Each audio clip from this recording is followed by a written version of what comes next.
was nothing really secret about it. It was more for the camera, but just doing it first time with me, having a chance to kind of work out with him, move a little bit, incredible honor. It made my whole trip, made my day. So now I just need to focus on the fight. Was it your idea or his idea? It's the UFC that set it up, but they know he's my idol. So for me, it's just amazing that he accepted it, and great privilege and great honor for me. You don't normally work out at these things, so you weren't going to plan to do it until you knew he was here, right? So you don't normally work out at these kind of things. You know, you don't like to do that. And knowing Hoist was here, did that make you do it? Yeah, normally I don't work out. I don't do this stuff, but now it was fun. Like they found a good way to make me move a little bit. Has he always been somebody that you looked up to, George? Yes, always. I got bullied when I was young at school by a bigger and older first peoples, and when I first saw the first UFC, I saw how he was the smartest one, the less intimidating of all, but the smartest. And the way he won the tournament, it really inspired me, and that's why I'm here right now and fighting for the title. How much influence has the Gracie family had on you? Because you've also worked with Henzo, obviously John Danaher is a Henzo black belt. How much influence has the Gracie family as a whole had on your career? Oh, they're influenced the whole world, not only me, the whole world. Without them, we wouldn't be the sport wouldn't exist. Do you ever go back and watch the first few UFC events and see how far it's come? Of course I do. I know the name of most of all the old guy. I respect them, and it was a different era, different time. It was much tougher back then. It was a real fight, no time limit. It was no weight class. It was a real thing, you know. It was incredible. You ever wish you could do that? I don't know. I would, because when I watched it back in the day, I remember we didn't know what to expect. You know, it was the first time been done recently in modern time. And actually, I was watching the tape back then. I thought maybe someone could die, and you know, we didn't know. It was unknown. And these guys had the heart of. They were so courageous of stepping in the cage at that time because it was unknown. They were the pioneer. I don't think I would have the courage to do that at that time. It was too much unknown. I wouldn't have the courage. I would probably have stayed at school. What was it then that actually provoked you to get into fighting with the UFC and the Octagon? Was there a particular moment that you saw that really intrigued you? One time I was a teenager, maybe 15 years old approximately. I was at my friend's house, and it was like a little barbecue with his family, and he rented a tape of the UFC, with VCR tape back in the day. And so I watched it, and right away I got inspired when I saw that man won the tournament. And really, it makes sense to me, and from there I decided to focus on that, and I became obsessed of doing this. You mentioned you're not a fan of like rule limits and stuff like that. Are there any other rules about the early days that you'd like to see implemented today? Yes, I believe. That's why I believe in my sport. I believe we put the round to mimic boxing to make the sport more accepted. But if you really want to see who's the best fighter, I believe you should just let them fight. Maybe a 15-minute fight without round, or a 25-minute fight without, you know. And because sometimes when you stop the fight, it makes it stop the momentum, and it could change the result of the fight. I believe if you want to see who's the best fighter, you just let them fight. So for me, I believe the sport will be more legit, more real if it wouldn't be any round. Maybe the scoring system would be based on every 5 minutes. You know, they judge according to every 5 minutes of the fight. But I believe this should change. It shouldn't be a round. I believe it might happen in the future. That's why I believe, you know. And most of fighters actually agree with me. Most of them, if you ask, they believe that it's a fight. It should be a fight. If you want to see who's the best man, let them fight. Don't break the fight in the middle of it because of, you know, to back in the corner. It's supposed to be a fight. You want to see who's the best man, let them fight. That's what I believe. I'm sorry? The one? Oh yeah, but that is different. That was because this injury could occur, and sometimes matchup can affect. You know, it's interesting to a spectator point of view, but to see who's the real best fighter, sometimes one injury can occur and he cannot be 100% for his next fight. So I believe the 8-man tournament could work, but not on the same day. That's only what I believe, because I know I compete in karate, in wrestling, in different sport, boxing. Sometimes you have many fights, and I believe it's different because you have a tough fight in the beginning, you fight a much tougher opponent than another one, than another guy, then you have to fight and could interfere in the result, you know. George, Did you attend a UFC before you fought for them? I'm sorry? Did you ever attend a UFC as a fan before you fought for them? Yes, I did. Do you remember which one? I did attempt, my first UFC was here in Vegas. It was Tito Ortiz against Ken Shamrock.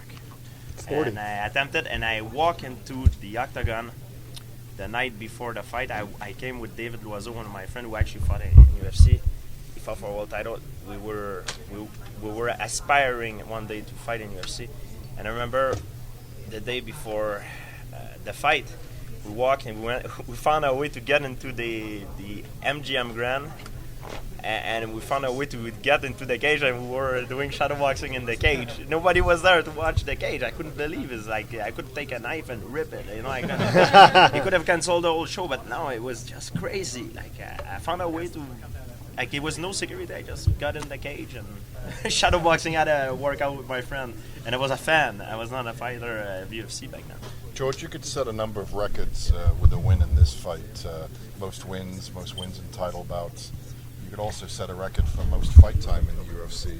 Do those things matter to you now, or are those the kind of things you'll look back to later? Is it right now just beating the number one contender? I will look back. Right now I'm just focusing on Johnny Hendricks.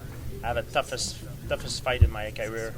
I'm focusing on only one thing, and for sure later, one day I'll get old and whatever, gonna look back at statistic. Yeah, I like statistic. It's gonna be fun, But right now I'm not focusing on that. I'm focusing on be the best I can be and do the best I can do. And how do you feel about being the guy who was chosen by the UFC to headline this 20th anniversary event? I feel very privileged, honored to have this, and it's been 20 years and just grateful. I'm very happy. UFC did incredible, amazing for me. They took care of me. I'm so happy here. Treated like a king. And your first fight in the UFC was 10 years ago. What are your memories of that first fight? God, I was so nervous. You want a little story or something? All right. At my first fight in UFC, I was fighting Caro Parisian. So I was, fighting in the prelims, and they put us in a little locker room, maybe the size half of the mat. And back then I was with 3 guys. And when we got into the room was very narrow. It was long but very narrow. So we didn't have enough space to work out. So I decided to take all the chair, throw it out of the room. And still it was very tiny to work out. So I was not working out. I was like waiting for the time to get ready. And out of a sudden, I heard a noise in the hallway, like a Third World War just break out. And guess who's got into the room? It was what is his name? The big guy that fought Frank Mir. It was Tim Sylvia? Wes Sim. Oh, Wes Sim. It was Wes Sim, Kevin Randleman, Mark Coleman, the 2 of my idols that I saw fighting before. Goldberg, Wes Sim father was actually taller than Wes Sim, and Rico Rodriguez. So we didn't have enough space. So with those giants, I was like, oh my goodness, I couldn't speak English at that time. I was very intimidated. It was my first time in UFC, And this guy goes, Mark Coleman get in the room. He goes like, who are you? I'm like, hi, I'm St Pierre. And he goes like, who are you going up against? I'm like, Caro Parisian. And he go look at me like this.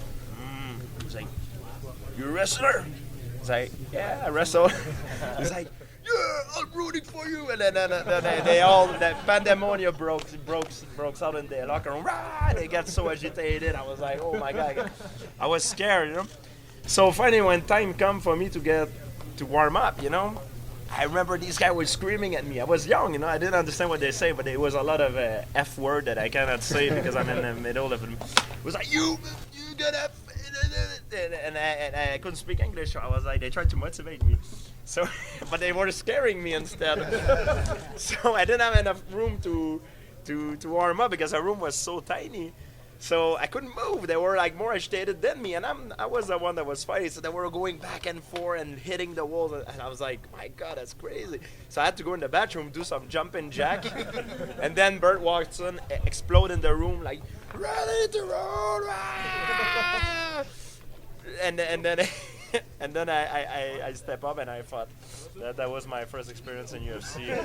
That was. Have you seen Mark Coleman since then? Yeah, I did. I did see him a couple times. He's an incredible guy. He's a very nice guy. It's just funny. You see one of your idols on TV, and you don't know how they are, but then you see him in real life. It's like, it's funny. It was a great experience. They pumped me up after I look back at this, and it's a funny story to tell, and I had a great time.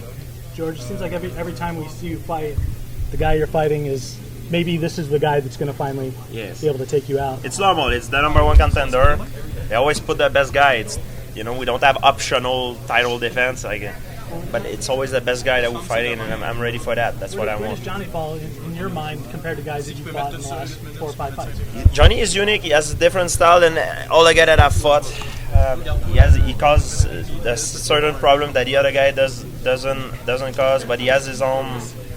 I'm gonna cause him his own problem as well. So it's gonna be a tough fight, For this, is the conversation that maybe he's the guy to finally beat you, is that warranted, or is that hype on the media's part, on the UFC's part? No, it's true. It's true. Every guy is dangerous, and I cannot take nobody lightly. It's important for me that I go there and I perform the best I could be. Guys, we're going to take a